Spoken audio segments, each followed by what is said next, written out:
الحمد لله نحمده ونستعينه ونستغفره ونعوذ بالله من شرور أنفسنا ومن سيئات أعمالنا من يهده الله فلا مضل له ومن يضلل فلا هادي له وأشهد أن لا إله إلا الله وحده لا شريك له وأشهد أن محمدا عبده ورسوله أما بعد أعوذ بالله من الشيطان الرجيم بسم الله الرحمن الرحيم يا أيها الذين آمنوا اتقوا الله حق تقاته ولا تموتن إلا وأنتم مسلمون يا أيها الناس اتقوا ربكم الذي خلقكم من نفس واحدة وخلق منها زوجها وبث منهما رجالا كثيرا ونساء واتقوا الله الذي تساءلون به والأرحام إن الله كان عليكم رقيبا يا أيها الذين آمنوا اتقوا الله وقولوا قولا سديدا يصلح لكم أعمالكم ويغفر لكم ذنوبكم ومن يطع الله ورسوله فقد فاز فوزا عظيما أعوذ بالله من الشيطان الرجيم من حمده ونفسه بسم الله الرحمن الرحيم ألهاكم التكاثر حتى زرتم المقابر وقال الله تعالى بل تؤثرون الحياة الدنيا والآخرة خير وأبقى وقال النبي صلى الله عليه وسلم الدنيا سجن المؤمن وجنة الكافر رواه البخاري সমস্ত প্রশংসা এক অদ্বিতীয় মহান স্রষ্টা আল্লাহ রাব্বুল আলামিনের জন্যই দরুদ ও সালাম বর্ষিত হোক সমস্ত নবী ও আম্বিয়া কেরামের উপর বিশেষভাবে শেষ নবী মুহাম্মদ সাল্লাল্লাহু আলাইহি সাল্লামের উপর আল্লাহুম্মা আমিন আল্লাহুম্মা সাল্লি আলাইহি আল্লাহুম্মা বারিক আলাইহি সম্মানিত উপস্থিতি বিগত কয়েকটি জুমা সমাজ সংশোধন বা যুবকদেরকে নিয়ে আলোচনা হচ্ছিল এরপরে আমি আপনাদের কথা দিয়েছিলাম যে যেটা বিষয় আমি ধরেছিলাম অর্থাৎ জানাজা সেটাতে আবার ফিরে আসবে ইনশাআল্লাহ। তো জানাজার বিষয় আলোচনা ইনশাআল্লাহ আগামী শুক্রবার থেকে শুরু হবে, যেখান থেকে ছুটেছে ইনশাআল্লাহ সেখান থেকে আরম্ভ করার চেষ্টা করবো ইনশাআল্লাহ। আজকে যে বিষয়টি আলোচনা হবে সেটা হচ্ছে জানাজা বা মৃত্যুর প্রত্যেক মানুষেরই আছে। আল্লাহ কোরআন মাজিদে এই ব্যাপারটিকে এরকম ভাবে বলছেন কুল্লু নাফসিন যায়িকাতুল মাউত। আল্লাহ বলছেন আমি যাকে জান দিয়েছি তার জান আমি কবজ করব। যদি আমরা এই ব্যাপারে এটাকে একটা মাথা থেকে বের করে রেখেছি, আপনাদের সম্মুখে আজকে আলোচনা হবে দুনিয়ার প্রতি ভালোবাসা। আমি মনে করলাম যে জানাজার পূর্বে আলোচনাটা করা একান্ত জরুরি। পৃথিবীতে মানুষের দুটি কাল রয়েছে, যেটাকে আমরা সকলেই খুব ভালোভাবে বুঝি, ইহকাল এবং পরকাল। ইহকাল বলতে এই দুনিয়াটা, পরকাল মানে মরে যাওয়ার পরে যে জীবনটা সেটা। এই যে দুটি যুগ এবং দুটি কাল, আল্লাহ কোরআন মাজিদেও কিন্তু এই দুটি কালের কথা বলেছেন, এই দুটি যুগ বা দুটি সময়ের ব্যাপারে কথা বলেছেন। আমরা আজকে জানবো যে নিশ্চয় আল্লাহ তাআলা এই দুটি যুগের কথা বলেছেন, যেটাতে এখন আমরা বেঁচে আছি, জীবন যাপন করছি। এটা একটা আর যেটা অদৃশ্য, আমরা দেখিনি, আমরা শুনেছি। সেই যুগের ব্যাপারে, সেই কালের ব্যাপারে আল্লাহ তাআলা কি বলেছেন? প্রত্যেক মানুষকে আল্লাহ তাআলা সৃষ্টির একটা বিশেষ লক্ষ্য এবং উদ্দেশ্য আছে। আল্লাহ সূরা জারিয়াতের মধ্যে বলছেন যে আমি মানব এবং দানবকে, মানব এবং জিনকে সৃষ্টি করেছি একমাত্র আমার উপাসনার জন্য। যদিও অধিকাংশ মানুষ তার জীবনের লক্ষ্য উদ্দেশ্যকে বেছে নিয়েছে টাকা পয়সা ইনকামের কারণে। 24 ঘন্টা রুটিন বা জীবন ব্যবস্থার মধ্যে কোন একটা অংশতে তার ধর্মের কথাটা নাই, অথচ তার এই পৃথিবীতে আনাই হয়েছে ধর্মের জন্য। আল্লাহ তাআলা কোরআন মাজিদে এরকম ভাবে বলছেন, উখরিজাতিল নাস তা'মুরুনা বিল মারুফ ওয়া তানহাউনা আনিল মুনকার কুনতুম খায়রা উম্মাতিন উখরিজাতিল নাস।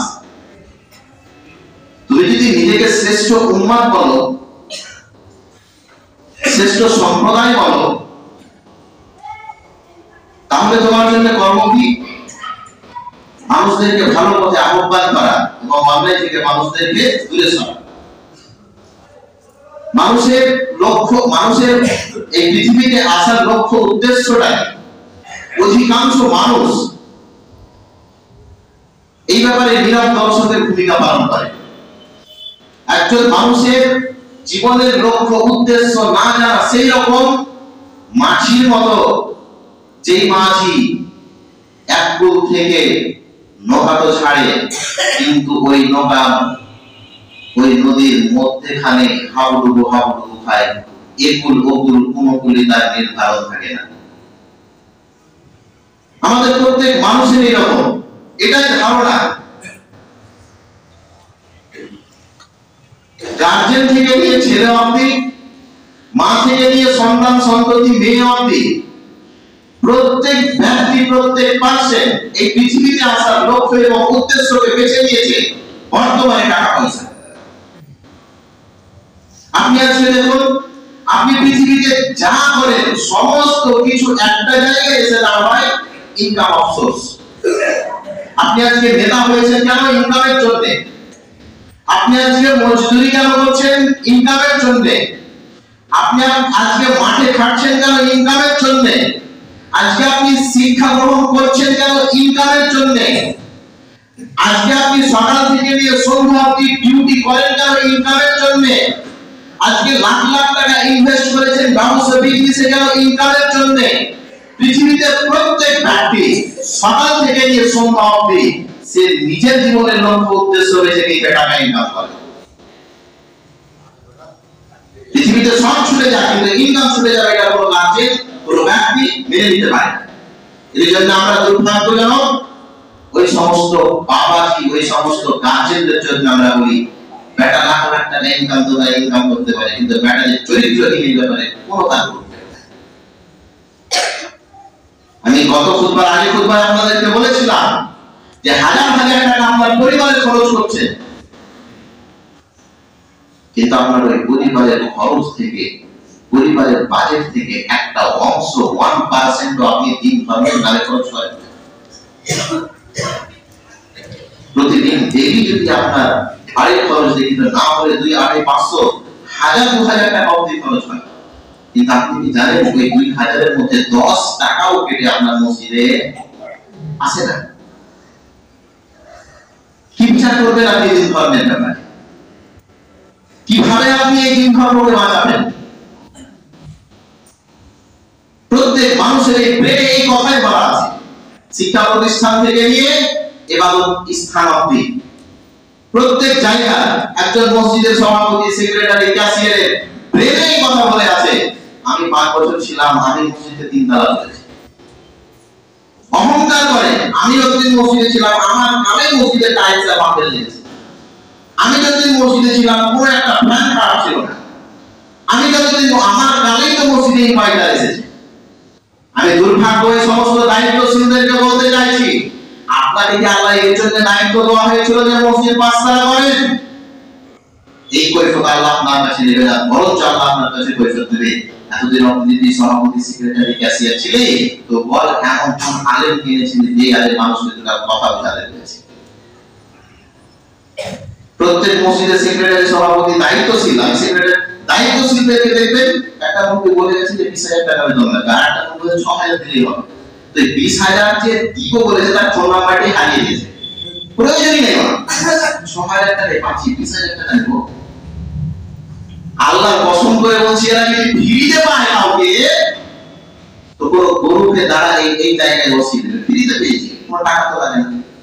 এমন মানসিকতা নেই আপনাদের? এই মন মানসিকতাই আপনাদের আছে। না হলে একজন বক্তা সারা জীবন বছরে 51-52টি খুতবা, আর আমাদের বিশ্বাস মানুষ খুতবা, এই জুমার খুতবা যত ধ্যান দিয়ে শুনে কোন জালসা জুলুস তত মন দিয়ে শুনে না, অল্প সময়ে খুব ভালো গানে। আমরা দেখেছি এটা, এই রেজাল্ট আমরা পাচ্ছি। অল্প সময়ে মানুষকে 8 ঘন্টা বক্তব্য শুনবে তো দুনিয়াকে বাদ দিয়ে একদম ভক্তার মধ্যে দিকে রেখে থাকে। এই সময়টুকু 8 ঘন্টা বড় বড় সম্মিলনে যেটা হয় না জুমার খুতবাতে তার চাইতে বেশি। কিন্তু আপনি বলেন তো, সারা জীবন মুফতি সাহেবের খুতবা শুনে এখন অবধি আপনার মধ্যে বিন্দু পরিমাণ পরিবর্তন ঘটে? একটা লোক নামাজি হয়নি, একটা লোক দাড়ি ছাড়েনি, একটা লোক কাপড় উপরে প্যান্ট পরেনি, একটা লোক অন্যায় ছাড়েনি, একটা যুবক আপনার বক্তব্য শুনে পরিবর্তন হয়নি। কেন? ওই যে আপনি 5,000 টাকার ইমামতি পেয়েছেন। খুব উন্নতি করেছে মুফতি সাহেব। কি আমি যখন ছিলাম তখন মসজিদে টিউবওয়েল ছিল না, আমি যখন ছিলাম না মসজিদে টিউবওয়েল অবধি ছিল না, আমি যখন এলাম তখন টিউবওয়েল বাজারে 5 লাগিয়ে দিয়েছি। আরে আল্লাহর বান্দা, এটা উন্নতি নয়। উন্নতি এটা ইনভেস্ট বিল্ডিং এর পিছনে নয়। মসজিদ চাটিয়ে থাকতে গেলে কি ইবাদত কবুল হবে না? কিন্তু মসজিদে মার্বেল লাগায়, মসজিদে টাইলস লাগায়, এসি লাগায়, 18 তলা মসজিদ, আর এই মসজিদে ইমাম রেখেছে হজ বড় না। শ্রোতারা কিছু বুঝে না, বক্তা কিছু বুঝছে। যে বলছে সে না কিছু জানে, আর না শ্রোতা কিছু বুঝতে পারছে। আর সেক্রেটারি সভাপতি খুব বুঝে গেলে ওটা টাকা উঠে 15,000 6,000 কাজ দিয়ে যাচ্ছে, 9,000 প্রতি বছর বেঁচে যাচ্ছে। এই বিবেক। আর আপনাদের আলোচনা তো করাই যাবে, ভালো আলেমদের সম্মান দিতে শিখবো। একজন দায়িত্বশীলের এটা দায়িত্ব নয়, ক্যাশিয়ারের নিজের নয় যে টাকারই হিসাব রাখবে। একজন সভাপতি সেক্রেটারি এটা দায়িত্ব নয় যে বিল্ডিং কত সুন্দর হয়েছে সেটা নয়, যাকে দেখেছি সে কেমন, তার প্রভাব পড়ছে না পড়ে না, তার কথা মানুষ শুনছে কি শুনে না। যদি না শুনে কালকে করতে হবে। মুফতি সাহেব ক্ষমা করেন, আপনি ভাই আমার একজনকে নিয়ে আসবেন যারা 3 ধরনের কাজ। আজকে হচ্ছে না এই 3 শ্রেণীর অপব্যবহার। কেন এই সমস্ত জিনিস? কেন মানুষ দুনিয়াকেই বেশি প্রাধান্য দিয়েছে? সব ব্যাপারে আপনি অভিজ্ঞ, প্রত্যেক ব্যক্তি যে যে কাজ করেন একদম অভিজ্ঞ। আপনি যদি কৃষক হন, কৃষক, তাহলে আপনার যা অভিজ্ঞতা ওই জমি আর ফসলের ব্যাপারে আর কাউরি না। কখন পেঁয়াজ বুনতে হয়, কখন রসুন বুনতে হয়, কখন পেঁয়াজের কোন সার লাগে, কখন পানি লাগে, কখন বিরাতে লাগে, যেটা আপনি কল্পনা করে বলে দেবেন। পেঁয়াজ এইরকম হয়ে আছে তো কি দিয়ে স্প্রে করতে হবে এই ব্যাপারে আপনার জানা আছে, যে না এইরকম হয়ে যেতে পারে আপনি স্প্রে রাখবেন। একজন ডাক্তার, একজন বিজনেসম্যান, একজন মুদিখানার দোকানওয়ালা, সে খুব ভালো জানে কোন মালটা করতে গেলে বেশি ইনকাম আছে, কিভাবে কোন টাইমে দোকান করতে গেলে বেশি ইনকাম আছে। একজন সবজি বিক্রেতা এবারে খুব অভিজ্ঞ ব্যক্তি, কোন সবজি আনতে গেলে মানুষ বেশি কিনবে, বেশি আমার লাভ আছে। কিন্তু দুর্ভাগ্যের বিষয়, এই বান্দারা পৃথিবীর সমস্ত ব্যাপারে অভিজ্ঞতা রাখে, কিন্তু ধর্মের ব্যাপারে কোনো অভিজ্ঞতা নেই। আশ্চর্য তখন লাগে, একজন ব্যক্তি সারা জীবন মেহনত করতে করতে করতে করতে 30 বছর, 32 বছর, 35 বছরে একটা চাকরি পেল। 30 বছর অতিবাহিত করলো একটা চাকরিকে। কেন? যে এই বাকি জীবনটা, মানে ধরে নেন কথার কথা, আমাদের গড় আয়ু এখন প্রায় 60। আমাদের গড় আয়ু কত? প্রায় 60। একজন ব্যক্তি হাড়ভাঙা মেহনত করলো 30 বছর অবধি, একটা ভালো চাকরি পেল। কেন? বাকি 30 বছর যেন সুখে শান্তিতে খাইয়ে 30 বছর মেহনত করলো। এই 30 বছর সুখের জন্য আপনি 30 বছর মেহনত করলেন। আর এই দুনিয়াটার ব্যাপারে আল্লাহ তাআলা বলছেন, এই দুনিয়াটা হচ্ছে ক্ষণস্থায়ী, চিরস্থায়ী নয়। সূরা নাবা, সূরা আলা, আল্লাহ তাআলা সূরা আলা সূরা নম্বর 87 আয়াত নম্বর 16 এবং 17 এর মধ্যে বলছেন, বাল তুসিরুনা হায়াতাদ দুনিয়া ওয়াল আখিরাতু খায়রুন ওয়া আবকা। দুনিয়ার মানুষ তোমরা এই দুনিয়াটাকে প্রাধান্য দিয়েছো, কিন্তু মনে রাখবে এই দুনিয়াটা ক্ষণস্থায়ী। আর চিরস্থায়ী দুনিয়া হচ্ছে মৃত্যুর পরে আখিরাতের। এটা চিরস্থায়ী, আর এটা তোমার জন্য উত্তম।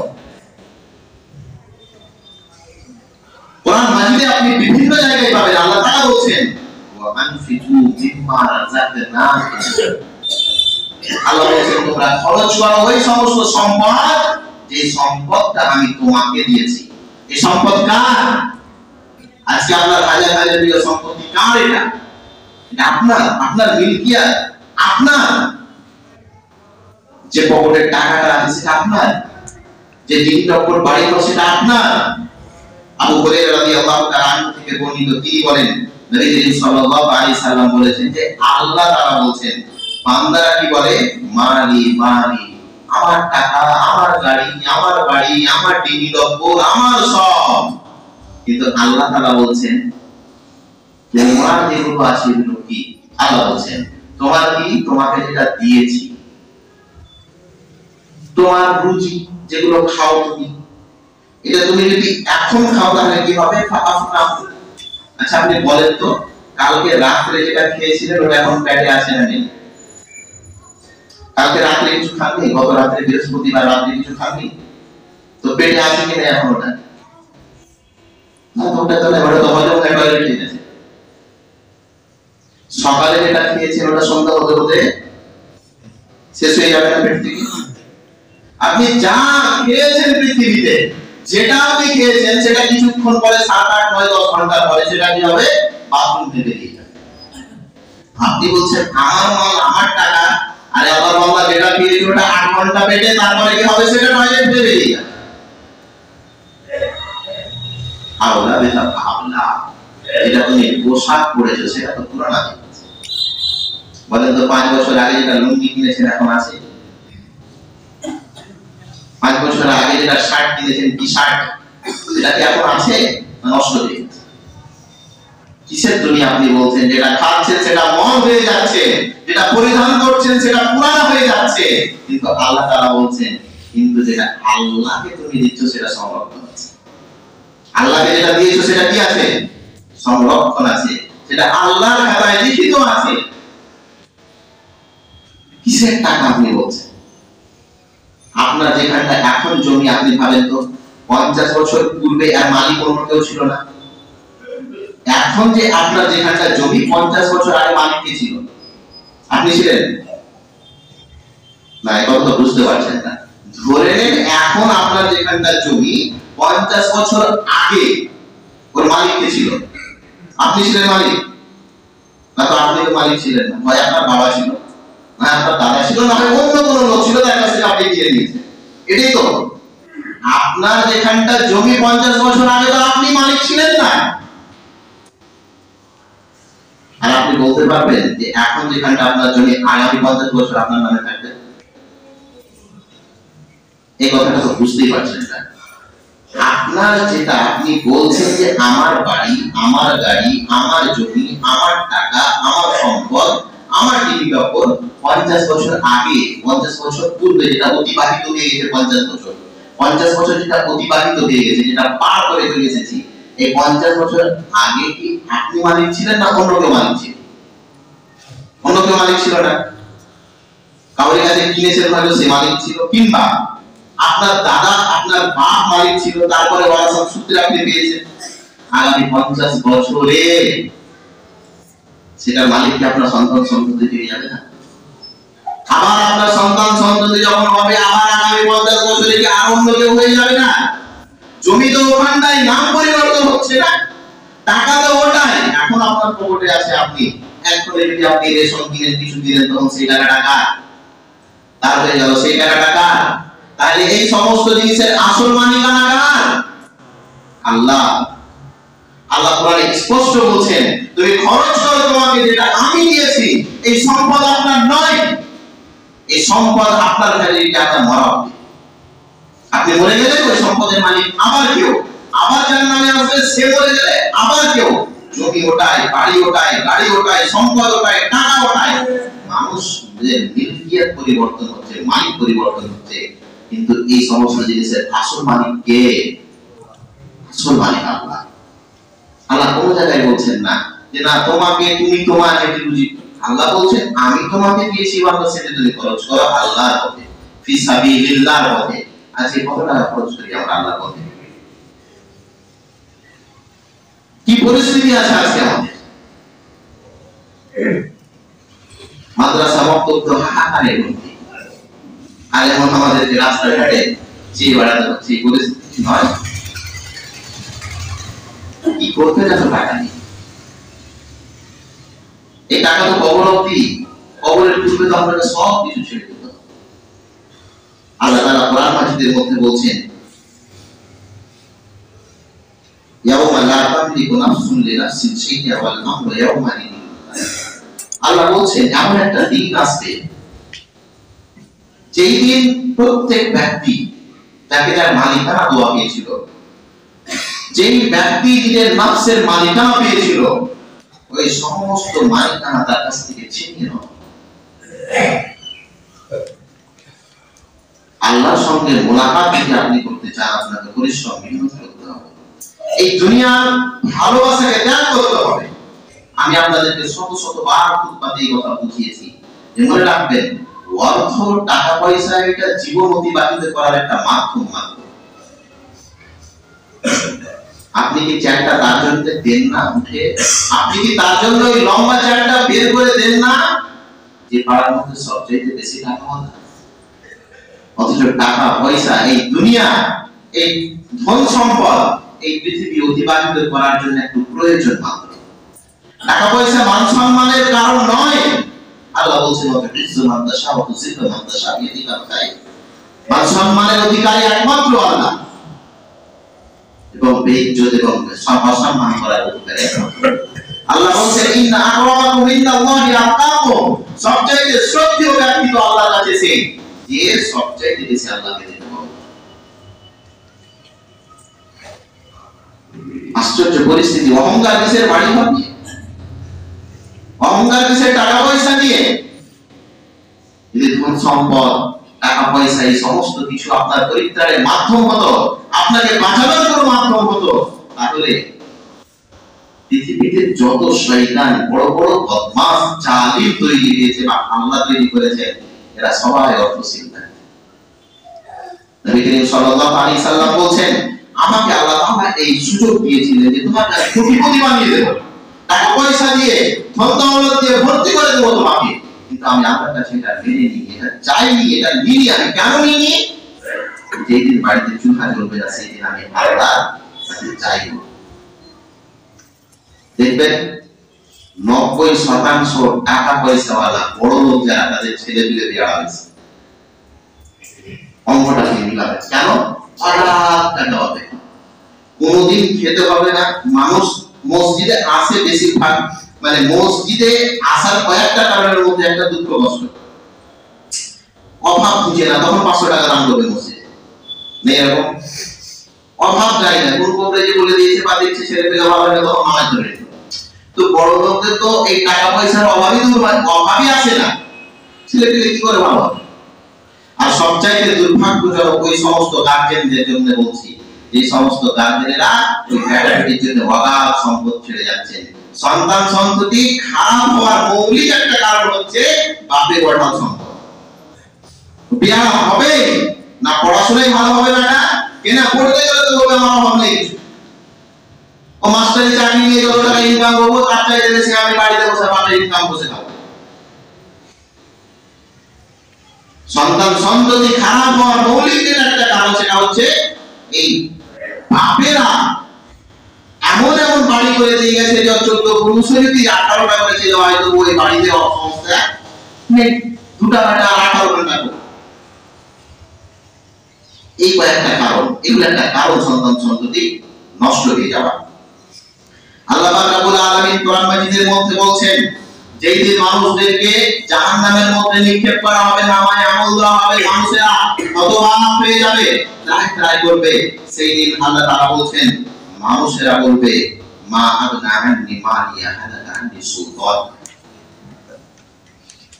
এই যে আপনি বলছেন না যে টাকা পয়সা এখানে ইনকাম করছে নবী সাহেব, ভবিষ্যতে এটা ভালো খেতে পারে নেই, সবার এই ধারণা যে টাকা পয়সা আমাকে কিভাবে পরিত্রাণ দেবে, টাকা পয়সা আমাকে বাঁচাবে, টাকা পয়সা আমাকে বাঁচাবে, আমার ক্ষমতা আমাকে বাঁচাবে, আমার কাজে আসবে। এই সমস্ত কিছু মানুষের ধারণাকে আল্লাহ তাআলা জাহান্নামীদের ভাষা দিয়ে কথাগুলোকে কাটছেন। আল্লাহ তাআলা বলছেন, সেই দিন মানুষ কি বলবে, মা আগনা আননি মালিয়া, আরে দুনিয়ার টাকা পয়সা তো আর কিছুই কাজে না, কোটি কোটি টাকা আপনি দুনিয়াতে ছেড়ে গেছেন, আপনার ভাষা হবে এটা, মা আগনা আননি মালিয়া, আরে আমার টাকা তো আমার কোনো উপকার করলো না, আমি সুলতানিয়া, আমার ক্ষমতা তো আমাকে নষ্ট করে দিল। দুনিয়াতে দেখতে গেলে সালাম স্যার বলতো, দুনিয়াতে দেখতে গেলে আসেন মেম্বার সাহেব, সভাপতি সাহেব, সেক্রেটারি সাহেব, প্রধান সাহেব, চা কেনেন, আসেন অমুক আর আসেন তমুক। এই যে ক্ষমতা ছিল আমার, আমাকে দেখতে গেলে কেউ রাস্তায় চেয়ারের উপরে বসে থাকতে পারতো না। যে বাড়িতে যেতাম সেই বাড়ির লোকজন আমাকে দেখে কাঁপতো। আরে কোনো কিছু বলতে গেলে জানি আমার নাম বলবি, একটি কাজ পেয়ে যেত। সেই দিন সে বলবে হানা আমি সুলতানিয়া, আরে আমার ক্ষমতাটাই আজকে আমাকে নষ্ট করে দিল। কোনদিন টাকা পয়সা ধন দৌলত এগুলোর আপনি ক্ষমতা দেখায় না। টাকা পয়সা যদি পরিত্রাণের মাধ্যম হতো তো নাউজুবিল্লাহ ফেরাউন জাহান্নামে যেত। আপনার কি ফেরাউনের চাইতে বেশি টাকা আছে? একবার মুহাম্মদ সাল্লাল্লাহু আলাইহি ওয়াসাল্লামের বাড়ি থেকে দেখুন মা আয়েশা সিদ্দিকা রাদিয়াল্লাহু আনহা বলছেন, এমন কোনদিন আল্লাহর রাসূলের যে ঘর সংসার আমি করলাম। আয়েশা রাদিয়াল্লাহু আনহার বয়স যখন 19 বছর তখন আল্লাহর রাসূল ইন্তেকাল করেছে। আর আশ্চর্য একটা পরিস্থিতি আপনারা জানেন, আল্লাহর রাসূল এমনিতেই কিছু ছিল না, তারপরেও একটা আশ্চর্য একটা জিনিস শুনেন যে আল্লাহর রাসূল যে আবাদগুলো কিছু ছেড়ে গেছিলেন, মানে প্রত্যেক ব্যক্তিরও কিছু না হতে গেলে দু চার নাম তো থাকে। আল্লাহর রাসূলের মৃত্যুর পরে যেরকম হয় যে দু চার নাম কিছু রেখে গেছেন, কিন্তু আশ্চর্যের পরিস্থিতি হচ্ছে নবীদের কেউ ওয়ারিস হয় না। আল্লাহ রাসূল যেটা রেখে গেছিলেন ওটা কামড়ে গেল আল্লাহ রাসূলের মৃত্যুর পরে, ওটা বাইতুল মালে যোগ হয়ে গেল। সেটা আয়েশা পেল না, সেটা ফাতেমা পেল না। এক তো আয়েশা সিদ্দিকা রাদিয়াল্লাহু আনহা বলেন, আল্লাহ রাসূলের শহীদ জাতি জীবন যাপন করেছি যে কদিন, কোনদিন এমন একটা দিন অতিবাহিত হয়নি যে 3 দিন কন্টিনিউ আমাদের চুলা লেগেছে। আপনাদের যদি সবজি হিসাব আল্লাহ নেই তাহলে লেমন হয়ে উঠে যাবে, টাকা পয়সা তো বাকি দিলাম। শুধু রঘুনাথ করে 8টা 10টা করবে, অন্য হিসাব তো বাকি দিলাম। শুধু যদি সবজির হিসাবটুকু নেই বান্দা, এই ভালো দিতে পারবে? মক্কার লোকের আল্লাহ রাসূলকে বলেছিল, তুমি যদি বলো তোমাকে রাজা বানিয়ে দিচ্ছি, বলো তোমাকে কি করে দেবো? মুহাম্মদ রাজা বানিয়ে দেবো, মুহাম্মদ রাজা বাদশা মক্কা মদিনা। কিন্তু আল্লাহ রাসূল কি করেছিলেন? প্রত্যাখ্যান করেছিলেন না। আজকে আমার আপনার পরিস্থিতি, 2 টাকা ইনকাম হয় না, আল্লাহু আকবার, মাটিতে পাইলে উঠে যায়। আর মুরগিরা যত বড় হচ্ছে রাস্তাঘাটে কিনা পড়া, মানে পোকা মারে না, একটা জীবা আরেকটা আসবে, একটা জীবা আরেকটা আসবে, লাইন লেগে আছে। তো অবশ্যই লাইন লেগে আছে, কিন্তু জেনে রাখো বাবা, তোমাকে বারবার আমি কথা বলছি, তুমি মসজিদে যে কেউ হও না কেন, যতক্ষণ অব্দি সমাজ পরিবর্তনের জন্য দায়িত্বশীলদের এটা তৈরি না হবে, সেই দায়িত্বশীলকে হাসরের মাঠে প্রস্তুত থাকতে হবে উত্তর দেওয়ার জন্য। এতদিন সেক্রেটারি ছিল, এতদিন সভাপতি, ক্যাশিয়ার ছিল, তাহলে টাকা বানানোর জন্য। আমার কালে এত লাখ টাকা জন্মেছিল, আমার কালে এত টাকা আমি জন্মেছিলাম, 10 বছরে একটা টাকা জন্মেনি কেন? এত দামি মুরগি রাখতে হতো না। মসজিদ পরিবর্তনের মূল ধাপ হচ্ছে একজন ভালো আলেম রাখবেন। মসজিদ 4টা এরকম কোনো সমস্যা নেই। মসজিদ যদি 4টা এরকম হয়, মসজিদে যদি একটা ভালো পালকোনা থাকে তো আলহামদুলিল্লাহ। কিন্তু মসজিদে যে 3 শ্রেণীতে থাকবে, সেখানে সভাপতির মুখ দেখে কথা না বলে, সেখানে সেক্রেটারির ক্ষমতা থেকে কথা না বলে, সেখানে সেক্রেটারির টাকা থেকে কথা না বলে, তার বক্তব্য থাকে সেই রকম যেরকম কুমার বর্জন দিতেন সেই রকম, সেই রকম ভাবে সমাজটা পরিচালনা করতে হবে। না হলে এই দুনিয়া বড়ই আশ্চর্য পরিস্থিতির মধ্যে চলে যাবে। আল্লাহ তাআলা বলেন, আল হাকুমুত তাকাসুর হাত্তা যুরতুমুল মাকাবির। এই যে দুনিয়ার লালসা, দুনিয়ার লোভ, টাকা টাকা, পাই পাই, হালাল হালাল, হারাম হারামের কোনো চিন্তা নাই। এই যে টাকা টাকা টাকা করছো তুমি, আল হাকুমুত তাকাসুর হাত্তা যুরতুমুল মাকাবির। সূরা তাকাসুর সূরা নম্বর 102 আয়াত নম্বর 1 আল্লাহ বলেন, এই যে দুনিয়ার প্রলোভন, দুনিয়ার চাওয়া, দুনিয়ার তোমার এই চাহিদা, এটা তোমাকে আখিরাত বলে ঝুলিয়ে রেখেছে। এই আখিরাত তোমার মরণ, তোমার মন, এই আখিরাত তোমার মরণ কখন আসবে? হাত্তা যুরতুমুল মাকাবির। যখন তোমাকে মাটির তলে সবাই তোমার আত্মীয় স্বজন বেটা বেটিরে পুঁতে দিবে, তখন মনে আসবে এই যে দুনিয়াতে তো সব ছেড়ে চলে এলাম, এখানে তো কিছুই নেই। তখন মাথায় আসবে কিভাবে আজকে আপনি এই পরিস্থিতিতে জীবন যাপন করেন। আমাকে বারবার বলতে হয় চারতলা মসজিদে কোটার টাকা উঠে না গেলে 700-800 টাকা। যেই মসজিদের আয়ত্তে তত্ত্বাবধানে আছে নাকি 1500 পরিবার, যে মসজিদের তত্ত্বাবধানে আছে নাকি পেলে 6000 ব্যক্তি, সেই মসজিদের কোটার টাকা যদি 3000 উঠে, মসজিদেরই খরচ কি করবে আর ইমামদেরকে কি দিবে, আর মুসল্লিরা তাহলে কত পাবে? আশ্চর্য একটা জিনিস। এই টাকা যখন পকেটে ঢুকে যাবে বের হওয়া বড়ই মুশকিল। নবী করিম সাল্লাল্লাহু আলাইহি ওয়াসাল্লামকে আল্লাহ তাআলা বলেন, ইয়াউমা ইয়াফিরুল মার'উ মিন আখিহি ওয়া উম্মিহি ওয়া আবিহি ওয়া সাহিবাতিহি ওয়া বানিহি লিকুল্লি ইমরিইন মিনহুম ইয়াউমা ইযিন শানিন ইউগনি। আল্লাহ বলেন, এই দুনিয়ার মানুষ, এই যা ছেলেপিলে করছো না তুমি, টাকা পয়সা করছো না তুমি, জানিস আমি কার বেটা? আল্লাহ বলে না, মনে ফিরাউনের বেটা। একদম কোন বংশের জানিস? আর এই এলাকাতে খুব চলে আমার ঠোঁটা, কিছু বলতে গেলে চলবে না, হাতিস না মহানা। এরা তো দেখে নেবো, এরা তো আরো অনেক রকম জিনিসের নাম মনে আসছে না। কিসের ভাই, তুমি একবার রঘুনাথপুর কবর ভান্ডা দিয়ে রেখে আসিও তো, যে কোনটা মহল্লা, কোনটা কোঠা, কোনটা বাগিয়া, কোনটা চাষা, কোনটা বড়, চেনা যায় কিনা? চেনা যাবে না? কোনটা ধনী, কোনটা গরিব, কোনটা খেতে পেত, কোনটা খেতে পেত না, এর রয়্যাল ফ্যামিলি রাতে গরিব ফ্যামিলি চেনা যায় কিনা? একবার দেখতে তো খবরটা কি। প্রতিদিন মাটিতে যাও বন্ধু, কিন্তু তোমার মনে পড়ে না। মনে রাখবে, এই দুনিয়া এমন একটা জিনিস, তোমাকে সব সময় অন্যায়ের দিকে ধাবিত করবে। আর আল্লাহ তাআলা কোরআন মাজিদের মধ্যে বলেন যে শয়তান তোমাকে ভয় দেখাবে কি, যে তুমি গরিব হয়ে যাবে, তোমার ছেলেপিলে কি খাবে, তোমার ভবিষ্যৎ কি হবে, এই যে টাকা পয়সার ভয় দেখাবে শয়তান তোমাকে। শয়তান কি করবে? তোমাকে পাপ করাবে। 6000 টাকা বেতনে কি হবে? ঘুষ ফাঁসলে আলাদা। না হলে দেখবেন দুনিয়াতে কিছু চাকরি আছে যাদের বেতন 2, 3, 4, 5,000 এর বেশি নয়। কথা বলে এই মেম্বারদের বেতন কত? আমার মনে হয় 10,000 এর বেশি। আর মেম্বারদের লাইফ স্টাইল 50,000 এর বেশি। আমার তো আশ্চর্য লাগে, 10,000 এর বেতনে মার্বেল কি করে লাগায়? এটা ভাবার বিষয় নয়। প্রধানের বেতন কত? আমি মেনে নিলাম কথা বিষয়, আমি জানি না কত, কিন্তু মেনে নিলাম 20,000, কিন্তু 5 বছরে না হতে গেলে 50 কোটি টাকা ইনকাম করে। এটা কোন অঙ্ক গো? 20,000 কে যদি এই 1 বছরে তো 12টাই মাস হয়, 1 বছরে 12টাই তো মাস হয়, 1 বছরে কোটি টাকা কি করে হয়? আর এগুলোকে আপনি সেলুট করছেন, এগুলোকে আপনি সালাম জানাচ্ছেন। নবী করিম সাল্লাল্লাহু আলাইহি ওয়াসাল্লাম বলেন, মালবিসুহু হারাম ওয়া উযিয়া বিল হারাম ওয়া তা'ামুহু হারাম। তার যেটা পড়ে আছে ওটাও হারাম টাকা কিনা? বলেন, হারাম টাকা কিনা হয়? আরে আল্লাহর বান্দা, তুমি এটা গাড়িতে ঘুরে বেড়াও, ওই গাড়িটা আমাদেরই টাকা, আমাদের কাছে ঘুষ নিয়ে তুমি গাড়ি রেখেছো। ওই গাড়িটার অধিকার নেই আমার। তোমার কাছে একটা কাগজের করে দিলাম, তো তুমি বলে 5,000 না হলে সই হবে না। ওই 5,000 কি গাড়িতে ভরা নেই? তুমি যে বাড়ি ঠান্ডা করেছো, ওই বাড়ি ঠান্ডা গরিবেরই টাকা। তুমি বলো আজকে বাড়ি করা যে 10,000 করে টাকা দিয়েছে, এগুলো কোথায়? আপনার নামটা বলেছি, 10,000 লাগবে, 20,000 লাগবে, এই টাকাটা কোথায়?